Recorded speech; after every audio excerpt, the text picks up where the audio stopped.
Okay, hello and welcome everyone to GameRT's first ever March mini conference. This conference was created for the purpose of professional development. We want to create a space for folks to share their research passions, to gain experience presenting, and have a chance to connect with their peers. For some, this might be their very first presentation at a conference, so we are very excited to give them space to grow. For all these upcoming presentations, they will vary in time and area of focus, but all be directed towards the exploration of the intersection of TTRPGs and libraries. I direct everyone to look at the resource document that's being linked in the chat. It contains our code of conduct as well as a plethora of interesting and useful resources to dive into. If you have any questions or encounter any technical problems throughout the program, let us know, let the moderators know in chat, and we'll be able to help you out. If you want to geek out together, we have also created a Discord channel so you can connect before, during, and after all of our sessions. For a full list of today's events, there's also a programming. All those will be linked in chat. And now, let's get the conference started. Welcome to the very first session of the conference. My name is Danielle Costello. My pronouns are she, her. I'm a research and instruction librarian from LSU and the GameRT programming co-chair. This session will run from about now until 10:45 and be recorded and live streamed to Twitch. All of our recording sessions will be available on our Twitch channel after this event, and copies of the slides for presentations are linked in the resource doc, which will be added to chat below. For all sessions, we have for this session, we have 3 short presentations followed up by Q&A. If you have questions for the presenters, please let us know who you are directing the question to, and please use the Zoom Q&A feature. We might miss something if it's in chat. If you've never used the Zoom Q&A feature before, please see the note about it that's being added to chat. And if you are watching on Twitch, our tech team will snag your question and add it to the Zoom Q&A. That all said, let's get started. So our first presenters are Grant Hendrick and Mox Brown with their presentation, TTRPGs for free. Take it away, y'all.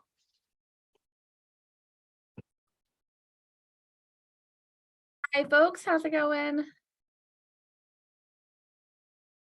Good. All right. All right. Can everybody see our screen? Looks good. Sounds good. Wonderful. Thank you. So welcome to TTRPG for free, where we are going to give you a very quick and fast version of all of the things that you can do to try to start RPG programming at your library without breaking the budget. So my name is Grant, he, him, and I'm here with... I am Mox, they, them. So a little redundant for this crowd maybe, but what are TTRPGs and why should you use them in your library? TTRPGs are designed around group-oriented and teach players important life skills like engaging with information and the world around them. These are 2 of the materials that we have found for free from major organizations like Wizards of the Coast and Magic Kids. So first up, the D&D After School Kit from Wizards of the Coast. You can apply for this for free on their website, and the kit comes with a set of dice, full and simplified character sheets, a pared down rule book and campaign book, as well as helpful tips and breakdowns. And then maybe like me, a couple weeks later, you get 2 more surprise boxes, one of which has tiles and map grids, and the other which has tokens and peel and stick stickers for art. This is their website, which does go beyond what I've just mentioned as well to some additional kind of after school educator and library resources. And then Magic the Gathering kits from Magic Kids. Magic Kids is a nonprofit that focuses on getting Magic the Gathering cards and materials into the hands of underserved youth, specifically those in middle school. So if you apply for this one, also for free, you will get a gigantic box with thousands of Magic cards and all of the materials needed to build decks and play with the kids who come into your library. And this is their website, where they have lots of tips on how you can use the materials that they will send you. So now we're going to show you a couple free sites that we use to supplement our TTRPG programming in our libraries. This is D&D Beyond and Roll20. Both of these are pretty popular. You can use them for virtual play, create character sheets, stat blocks. For Roll20, you have an online combat map. Both of them have options to roll virtually. The only thing with these 2 is that they both have a lot of items that are hidden behind a paywall. So that is something that you might come up against. But luckily, the base of what you can do with them for free, it does give a really good start to virtual programming. So you could see here is D&D Beyond with a free character sheet that I've built for my character Dandy.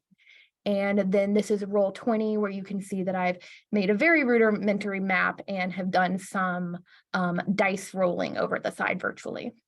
We also use a few other free sites to supplement our TTRPG programs, including Donjon, TetraCube, and Archives of Nethys. All of these help generate, names, items, town, loots. You could even do maps in some of these. So here is Donjon. You can see over at the side, I've made a fractal world generator by just plugging in a couple bits of information. It's created a free map for me. This is TetraCube, where I've rolled random characters. It comes up with some stats, bonds, flaws, talents, along with a generated photo of this character. And Archives of Nethys, which focuses on Pathfinder and Starfinder, has a lot of information and generators here. We also use a couple other free sites where we have found and created TTRPGs. So DriveThruRPG I use all the time for my one-shot, one-page role-play game program. It's really cool. It has the ability to filter by search with genres, price, rule systems, and you can find a lot of digital downloads. We also have gone through the Designing One-Shot RPG blog post from Story Brewers, where it really helps flesh out how to create these effective one-shots. Here is DriveThruRPG, and you can see up at the top, I've sorted by family gaming and free, and everything below is digital content that you could download. There's hundreds and hundreds of options. I specifically like the family gaming because I focus on teen and tween programming. So that content is a little bit more viable for that age group. All right, and then there is potential for more.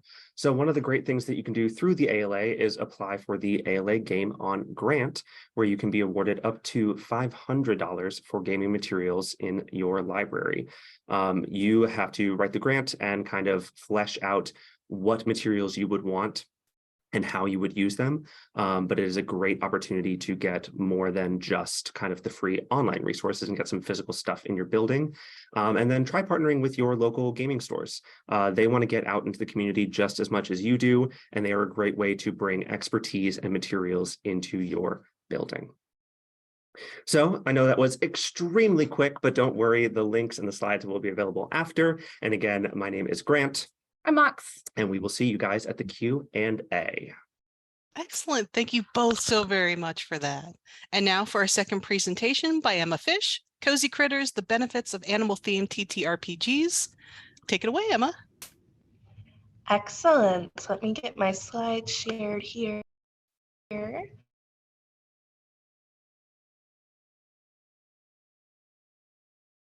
Emma, you've been muted. Oh, Emma, can you hear me? I can hear you. Let me Okay. try getting the slides going again. When I pulled them up, it muted me. No worries, you're back. Excellent. So let me get my slides pulled up. Make sure they're cooperating with us. Welcome everyone to a conversation about cozy critters while I get these slides pulled up. Today we're going to be talking about cozy critter gaming, which is a great genre for the Redwall lovers, the Wind in the Willows fans, the Frog and Toad fanatics. So let's see here.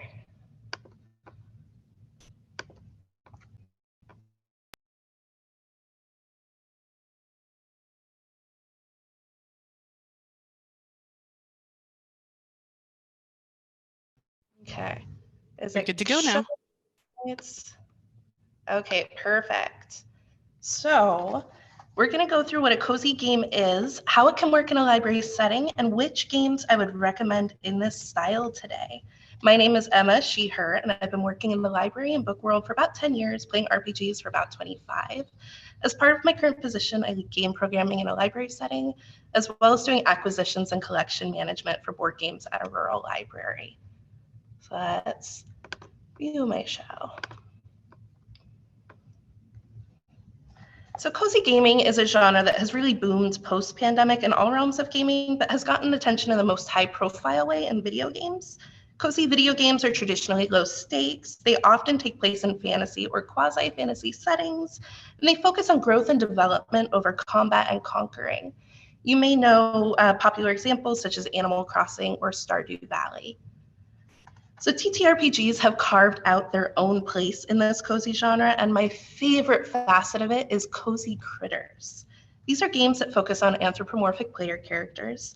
They are set in wilderness or fantasy settings, and they have mechanics that allow for more of an emphasis on puzzle and problem solving, as well as character roleplay. I look at this as kind of a Venn diagram where there are games with animals featured and games that defocus combat as the main method of problem solving. And Cozy Critter games fall in that spot towards the center. Some games that I'll mention today still have combat systems, and some still feature humans as background characters. But at their core, each of these games can be played with the Cozy Critter ethos in mind. On the face, this might seem kind of antithetical to high combat systems like Dungeons and Dragons or Pathfinder that we're more used to in the RPG world. But I think that this style of gaming is excellent for a library setting for a number of reasons. So first, the books that I mentioned before, Redwall, the Warrior series, Frog and Toad, often have a very neutral appeal. In the reader advisory sense, they're reliable picks for pretty much any kind of kiddo that's reading around that reading level, regardless of their background. The same is true of adult players. While the specificity of traditional fantasy roles like elf or dwarf, fighter or ranger might not click with everybody, woodland creatures come with a little bit more malleability, easing the way to finding a player your character style that you can project yourself onto. So when I say that they have a neutral appeal, I'm referring to that kind of blank space quality that allows players a lot of latitude in who they want to be and how they want to play. Second, these same books are not stereotypically marketed to either a feminine or masculine audience. In a Cozy Critter game, if you're playing an owl or a fox, a hard conceptualization of gender is just not required, which lends itself particularly well to creating a safe space for a mixed audience of gamers. In the library programming setting, if you're establishing a brand new game group or have had difficulty with your group in the past maintaining a respectful dialogue, this is a great way to kind of ease in through a method that's protective and inclusive. And third, because of this gender neutrality, I find it easier to market these kinds of programs to feminine identifying patrons who may not have seen themselves represented in a positive way in traditionally masculine oriented TTRPGs of the past. Some people think of women in fantasy settings and still all that comes to mind is Frank Francetta art, chainmail bikinis, and other people have been burned by blind joining groups in the past that they've had bad experiences with. For a patron, we have to acknowledge that there is a certain bravery required to join a public program where you may or may not know anyone else at the table, especially if you're from a marginalized community where you may have had bad experiences in the past. So I find that emphasizing welcoming marketing and approachable systems in game programming can reduce this barrier and anxiety to some degree. Critter games are often eye-catching with art styles that are soft and fluffy and bright, which welcomes people in. And finally, in an atmosphere where, depending on where you live, there may or may not be frequent challenges regarding what is and isn't appropriate for certain age ranges, less violent games based on exploration and puzzle solving can be a safe option for staff members who are the face of programming or who are developing a collection. In my own private library, we've had a number of items challenged in the last 6 months, including games related to the game library, largely for being occult or promoting magic. So challenges can be really emotionally draining to go through, and while I in no way condone soft censorship, if challenges are something that you worry about as a programmer or collection developer, Cozy Critter games are a great option to supplement or grow a well-rounded collection and show that not all RPGs are what some people may remember them from the first satanic panic full of demons and magic. It's a great feeling when someone is expressing concern about violence in video games to hand them an RPG book about fluffy owls and happy foxes. There's TTRPG out there for everyone, and Cozy Critters can help fill these gaps. So the reasons why, in my experience, Cozy Critter games are great for a library setting are that they have a blank space quality that allows players to project onto their characters. They ease in creating an atmosphere of inclusivity. They're friendly to market to people who may be shy about joining new groups, and they reframe the idea of what role-playing game can be for areas that may have been dealing with anti-access protests. So if I've convinced you that Cozy Critter gaming is for you, there are a variety of options that we can look at. If you already have 5th edition Dungeons and Dragons books in your collection, the Humblewood campaign is an excellent supplement to build on what you already have. It uses the rules of 5e and has animal characters, different spell setting information, and the art is just phenomenally immersive. It does have combat mechanisms as D&D as a result of the rule set. However, you can play as combatively as your game master wants to. Humblewood has 2 different sets of free starter materials that are downloadable on the company's website, which I've linked to in the slides. So you can get going for very little layout if you already have the Dungeons & Dragons books available to you. Animal Adventures is another 5th edition compatible system, which started as a Kickstarter but is now available at most conventional retailers. There's a starter set for this kit available for around $35, and there's also a full-length campaign book. Their tagline is embark on a spellbinding adventure in a place where daring dogs and cunning cats are the heroes, right alongside their 2-legged friends. So straight out from the art, you can see this is pretty darn adorable. It's a great way to bring some variety and some whimsy to the traditional 5th edition rule set. The starter kit is a great place to go if you're looking to get a gaming program off the ground, but you have a really limited budget or you're not sure what all you need to run a program. If you're looking to get away from Wizards of the Coast entirely, which is totally valid, and explore a different game system, I recommend Root. Per the Magpie Games website, Root is a game of woodland creatures fighting for money, justice, and freedom from powers greater than them. Root is a pretty easy to learn and manage system, employing a rule set that is referred to as playing to find out. Gameplay is very conversational, with the game master guiding the conversation. And when moments come to a place of uncertainty, dice are rolled to see which way fate gets swayed.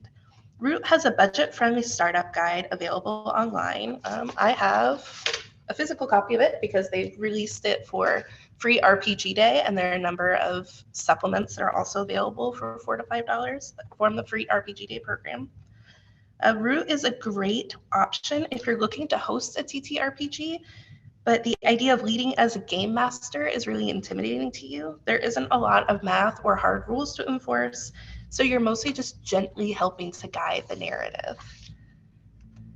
Magical Kitties Save the Day by Atlas Games is the best option if you're getting requests for gaming programs for a younger audience. I've run library D&D program in the past where we had a table for 12 to 16 and a table for 16 to adults, but there were always families who would come up and say, what about the littles? So running D&D for young kids is definitely doable with experience, but Magical Kitties is a great alternative. On their own media, they say that it's appropriate for players as young as 6. And basically, if you can identify the numbers on a D6, you're ready to go with this program. Character generation is super fast. Players can learn the system and start playing in just a couple of minutes. The tagline for the game is, you are magical kitties. You have humans, and the humans have problems. Use your magical powers to solve their problems and save the day. The standard edition comes in a box with everything that you need to play for about $35. There are more supplemental materials that you can purchase to expand on that. And they have so many free resources on the Atlas website, including rules references, character sheets, maps, and more. This is probably the one in this presentation that has the most free resources available for it. So these first 4 recommendations are great cozy critter systems that you can incorporate into your library, 2 of them 5th edition and 2 of them with unique systems, both fairly readily available through conventional retailers and online retailers. I also have some indie games to suggest. Indie TTRPGs are published by independent artists, some in quite small print runs, and the rule systems can sometimes be a little bit more experimental, push more boundaries. If you can get a hold of these, they're beautiful and valuable additions to your library collection. An indie box set option is the Mouse Guard role-playing game by Luke Crane and David Peterson. This is based on the Eisner Award-winning comic series and does an excellent job of capturing the magic of those graphic novels in a playable format. There's an emphasis on conflict resolution. It's higher profile than what I would normally consider an indie, but it does go in and out of print, so availability can be shaky. Wander Home is an absolutely gorgeous game by Possum Creek Games and a Nebula Award winner. From the website, Wander Home is a pastoral fantasy role-playing game about traveling animal folk, the world they inhabit, and the way the seasons change. It's a game filled with grassy fields, mossy shrines, herds of chubby bumblebees, starry night skies, and the most beautiful sunsets you can imagine, which is the epitome of cozy critter game to me. I could continue to talk about this one, but there is a session later in this conference dedicated specifically to Wander Home, so I recommend checking in and getting the full details for that. Badger plus Coyote is a 2-player RPG that is also game masterless. published by Pandillion Games. They call it an asymmetrical duet game where two players work cooperatively to narrate the story and interact. You navigate situations such as trying to figure out how to get through a farmer's gate to pillage food from his garden. It's really sweet. It comes in a very petite booklet, and it is published in both English and Spanish. It also makes a great date night game. I can see an excellent program for Valentine's Day for couples to come in with this set out at the tables, and it's quite cheap because it's so small. So it's an excellent little RPG that's great for programming. Monarchies of Mao and Pirates of Pugmire are both from Onyx Path Publishing and take place in the same world. The tagline, Pugmire is a world that juxtaposes the tropes of high fantasy with our relationships with domestic dogs. The main characters are pioneers that explore lost ruins in search of relics, knowledge, and danger. Enemies can be either monstrous or simply misunderstood people, such as the cats of the Monarchies of Mao. This is a game with a big emphasis on exploration, which really captures the idea of the cozy critter. We'll end my recommendation with Bunnies and Burrows, which is the oldest game on this list, coming out only 2 years after D&D was first published. It considers itself one of the first TTRPGs to use animal characters and also one of the first to specifically emphasize rules that are focused on problem solving as in opposed to fighting. Characters playing as bunnies face obstacles and natural hazards, as well as predators like foxes and badgers, and it's based on the novel Watership Down. I'm classifying this as an indie RPG because it has jumped between a number of different publishers across the last 40 years, but it's currently being published by Frog God Games, and you can download several different versions of this game on DriveThru RPG. So we've discussed a lot today about what cozy gaming is, why it works in a library setting, and different games that can capture this spirit. There are so many more games out there, though, and there are so many ways that these games can enhance your library, whether you're programming or collection developing. So I just recommend diving in and having some good, cozy fun. Let me stop sharing my screen here, and we will move on. Excellent. Thank you so much, Emma. That was very cozy indeed and a wonderful way to start our next, move on to our next session, which is now a little bit more into the cataloging realm. So Libraries and TTRPGs, Attack of the Authority Work by Robert Griggs Taylor. Robert, if you're ready to present. I am. Is my screen sharing? Not yet, but I can hear you loud and clear. So one tech check done.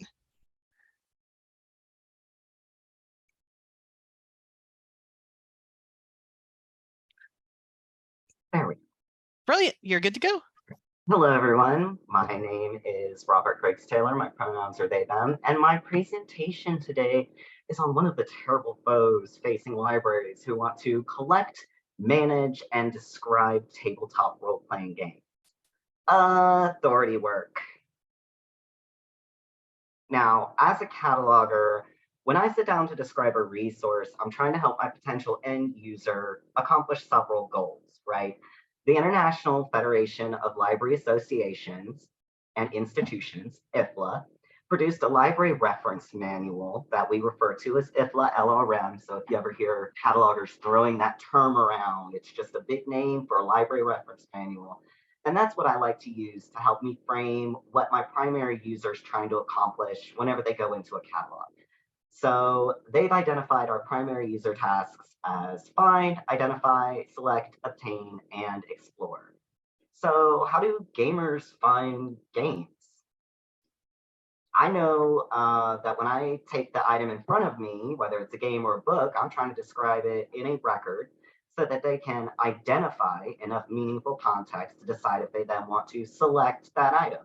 So 3 user tasks, find, identify, select, that I know I'm trying to help a gamer do. Going back to my original questions, how do gamers locate games? Serendipity? Surely. We know that, interacting in small groups, word of mouth, absolutely. One of the biggest ways that we find out about games is from our local game stores, our friends, the internet. The internet. That's where I go. That's where the cataloger can hook into that world, right? So whenever I'm looking for information to help me catalog a resource, I like to go to the communities themselves, where different people are describing their resources in their own words. They are applying meaningful context to their resources for me, and then sharing that information and organizing it.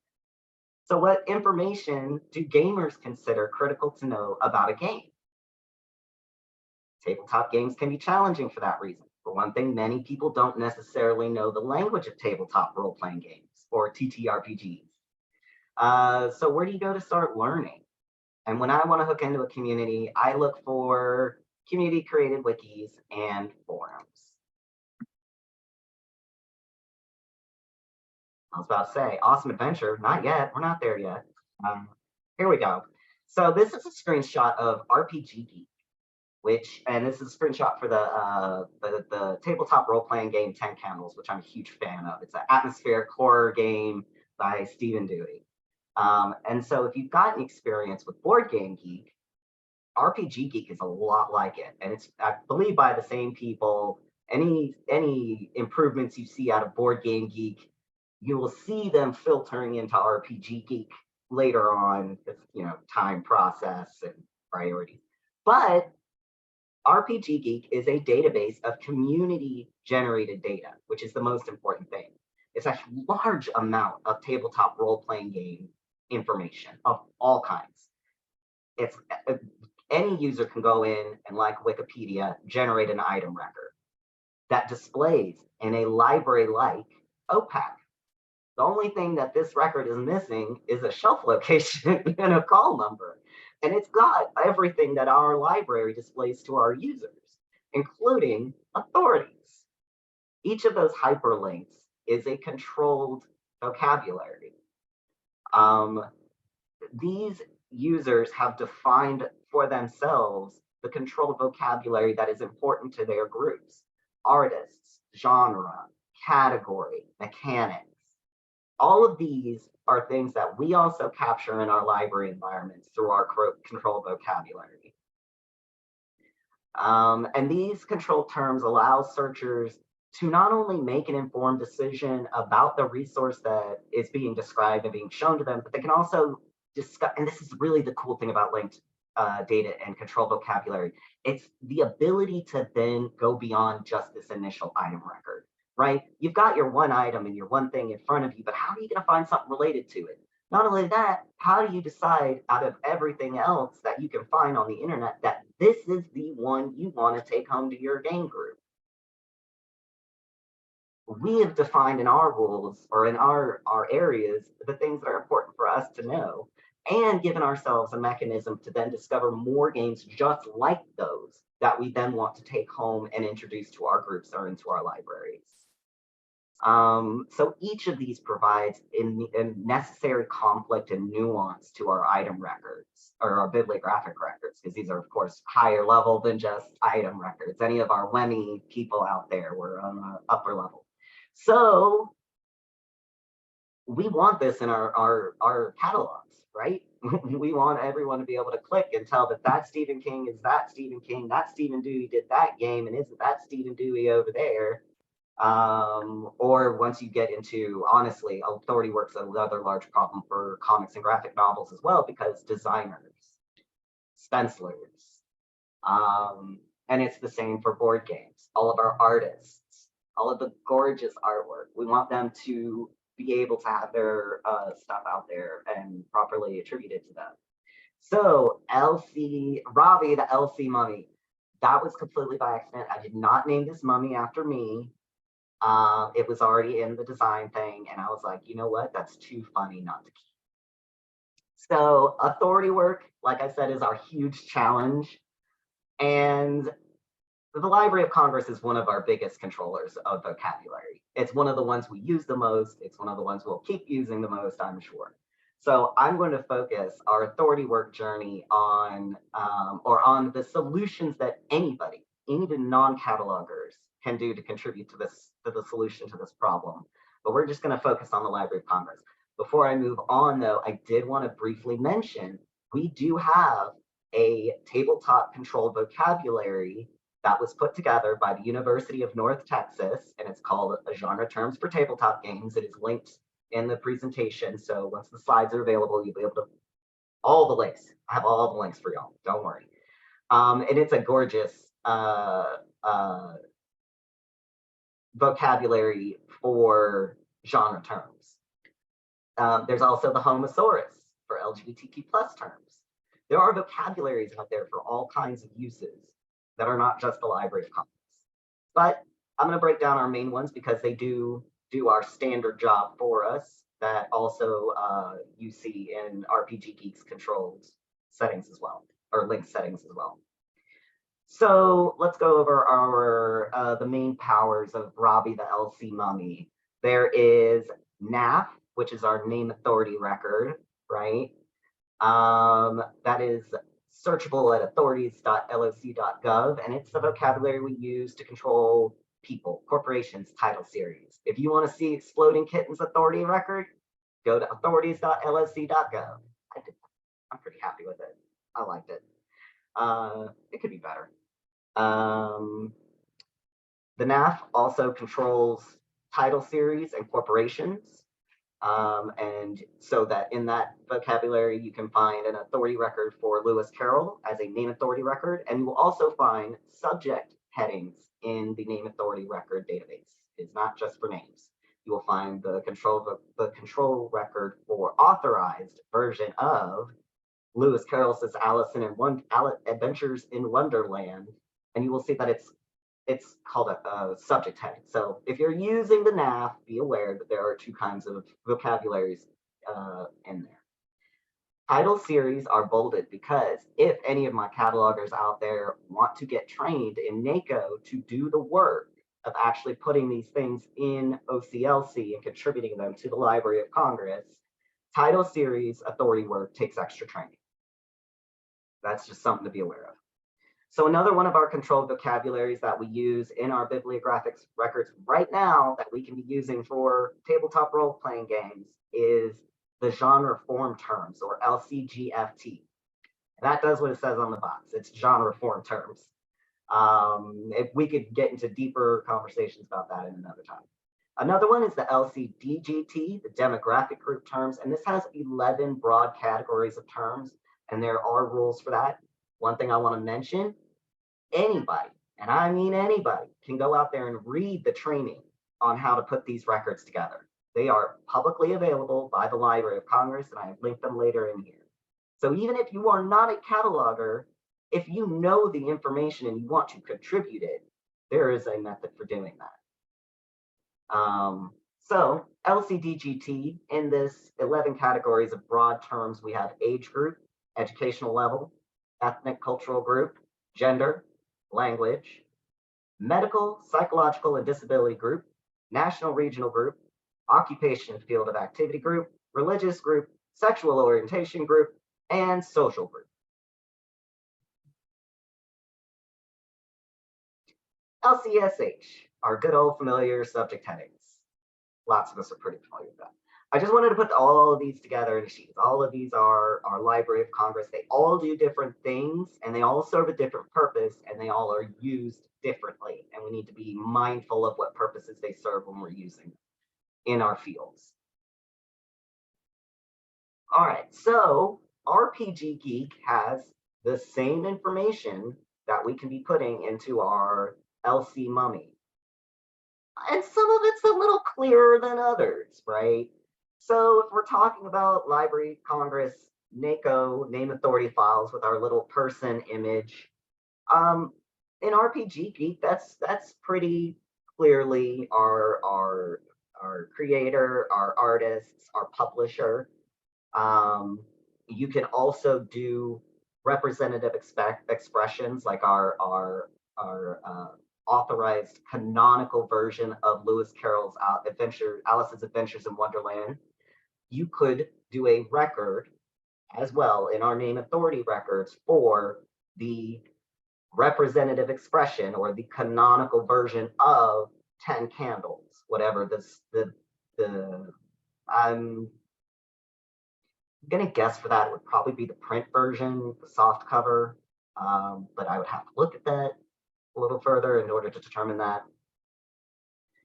Our genre horror term or genre form term, excuse me, also another straightforward genre to genre one-to-one crosswalk if you're looking for those sorts of things.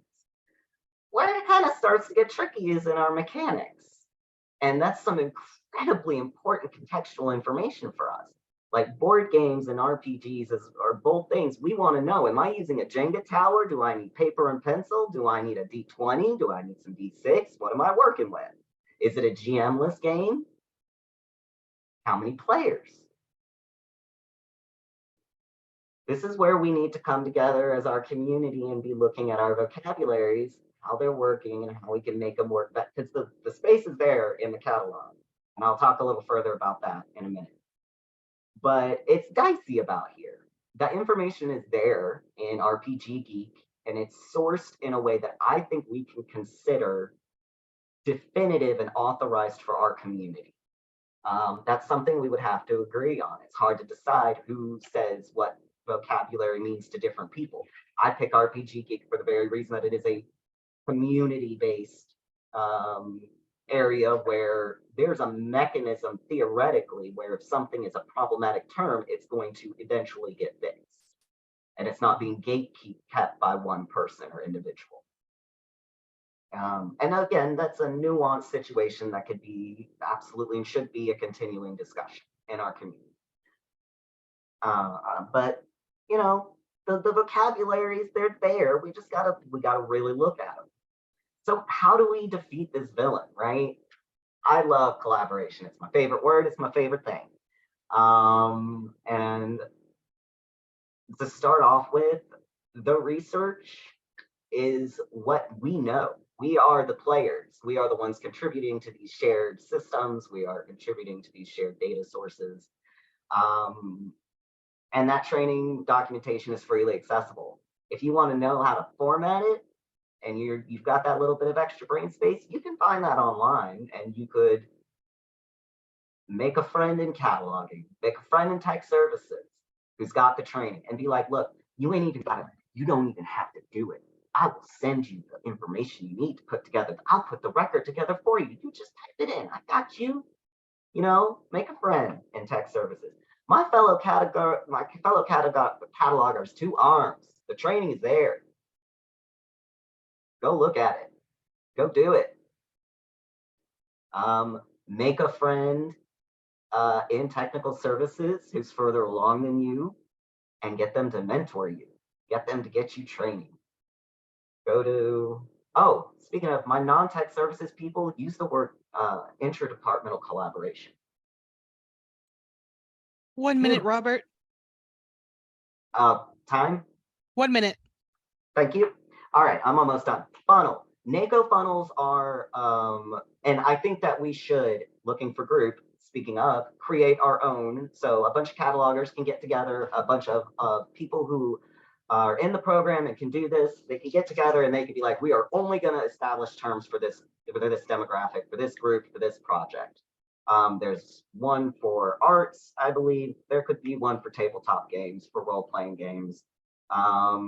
And I think you could probably hook up with the University of North Texas people who put out the previous one and maybe even get something going on that. But I don't want to lose things. So your Awesome Adventure Starter Pack.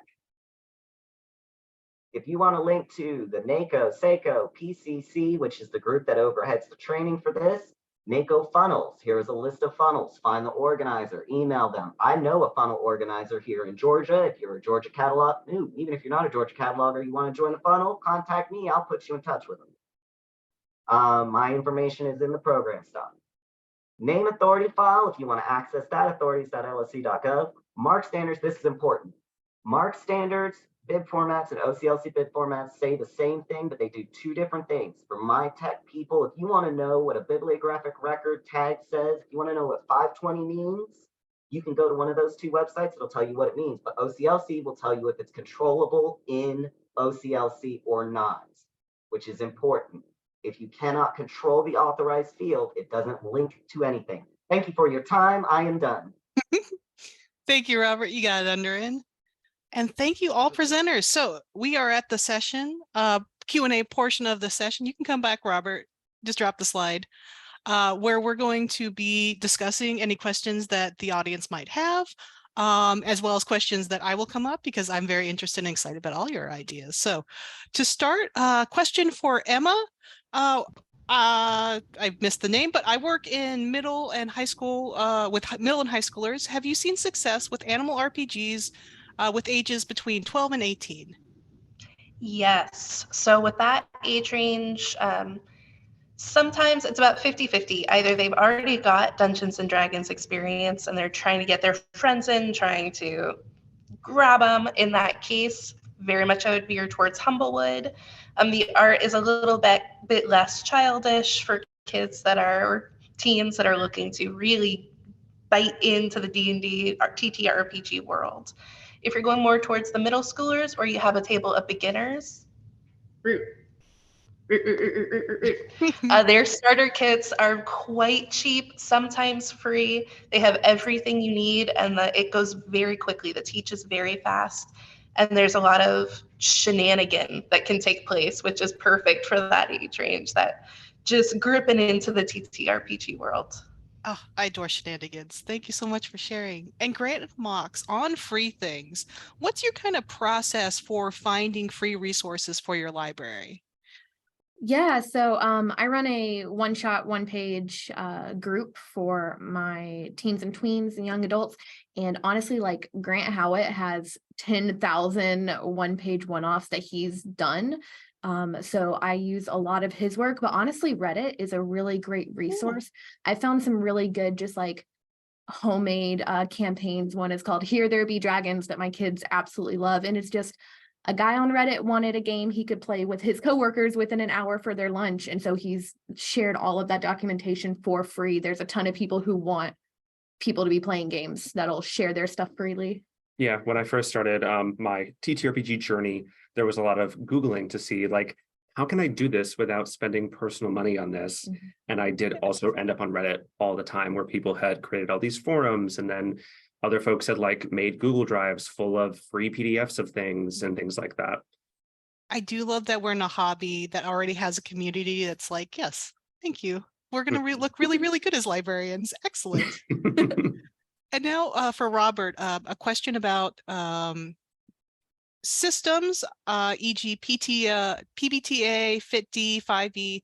Are they useful as descriptors or are they too nebulous? Oh no, those are definitely useful, because that's also another thing that people use when they're deciding a core rule set.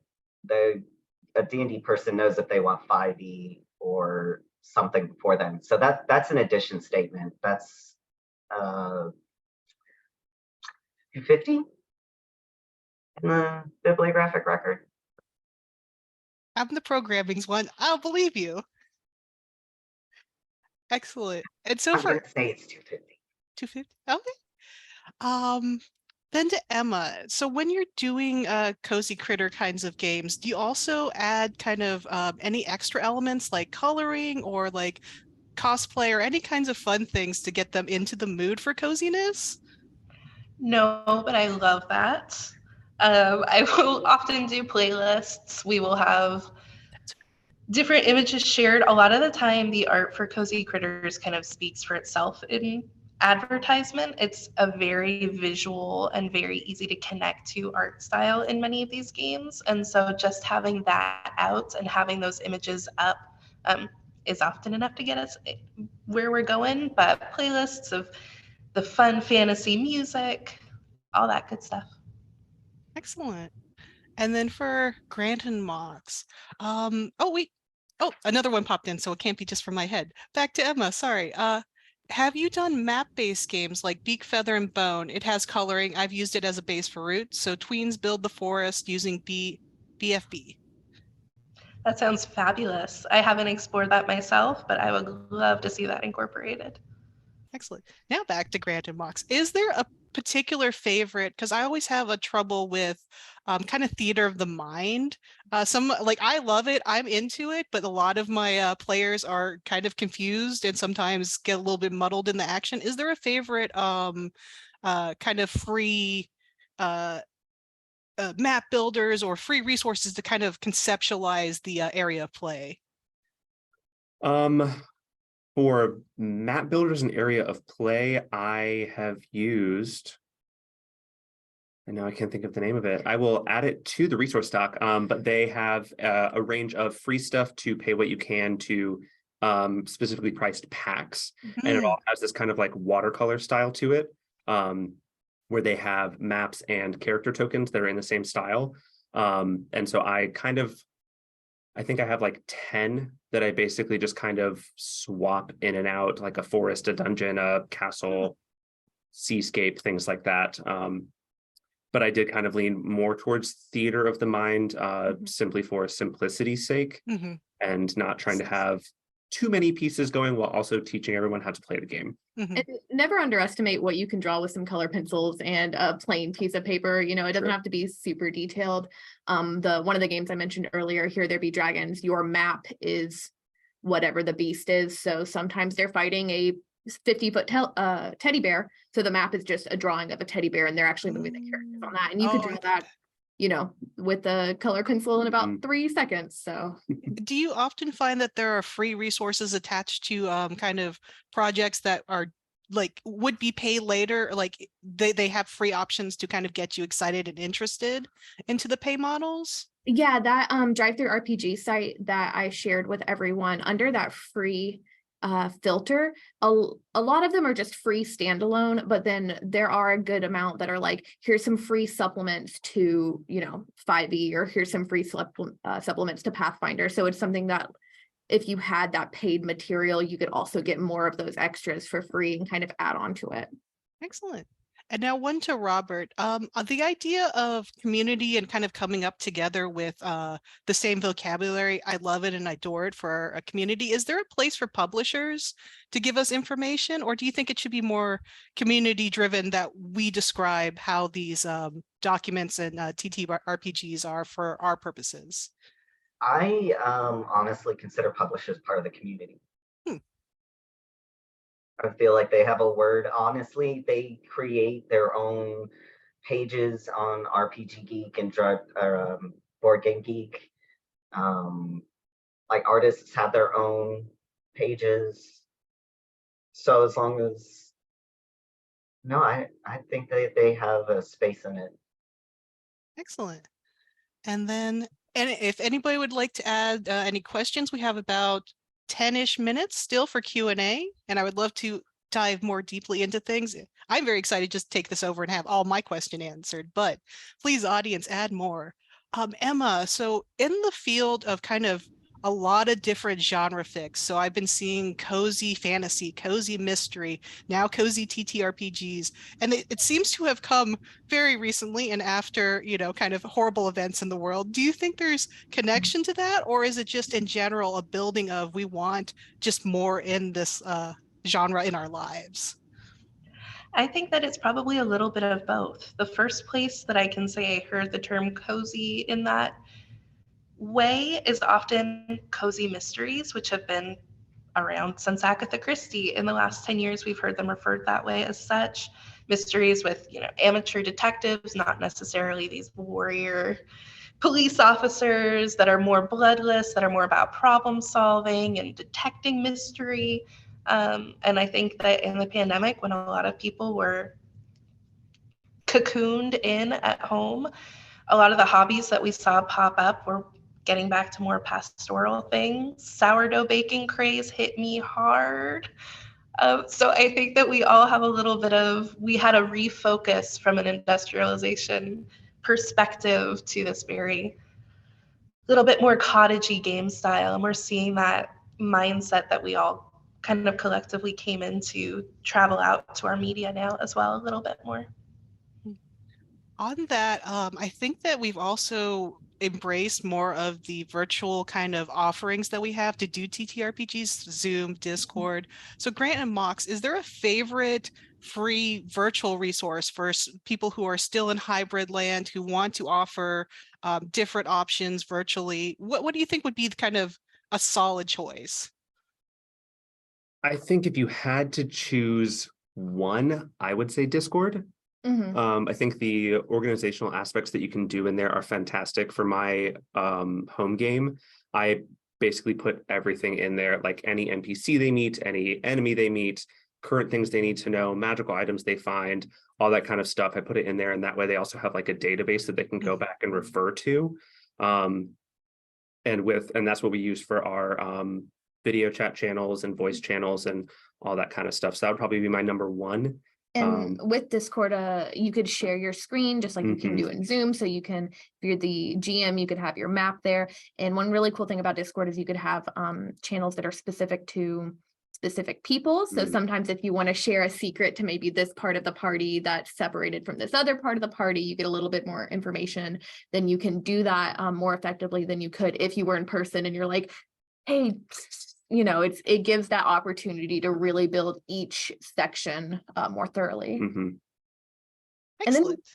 And then D&D Beyond. I mean, D&D Beyond character creation is so solid. Yeah, especially for intro level players. Yeah, you don't have to pay for those additional resources if you check out your manual from your library for free and then just use it to supplement. And it does a lot of walkthrough of like baby's first D&D character. Yes. It makes it really easy. Yeah, and it takes away all of the hard math. Yeah, I know you have the guessing is gone. Yeah, I do very much appreciate that, because I love a complicated character. I do not love the complicated math that gets involved in it. I just want the role play aspects, and the math will be on the side for me.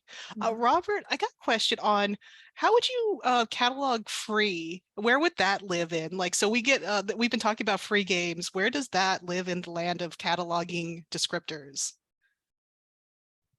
Well, honestly, we only put the price in a bibliographic